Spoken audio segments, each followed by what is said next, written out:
Magandang umaga mga boss. Panibagong araw na naman para sa isang gupitan ng aking kliyente. Itong regular na aking kliyente na skill. Natatawa nga siya rito dahil nakabidyo nga ako.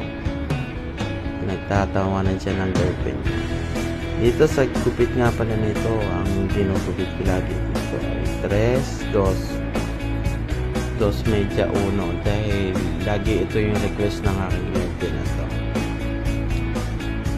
Nililinis ko yan ng 2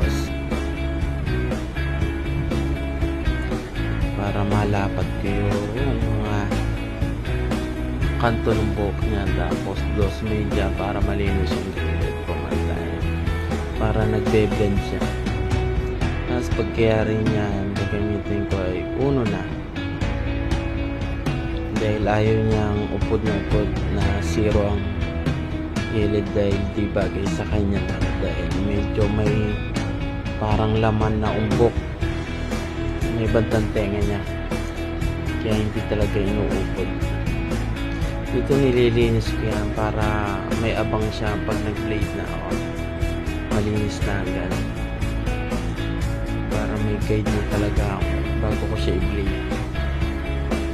Itong kliyente ko nga pala nito, isang grupo to na magtotropa sa kanila na ginugupitan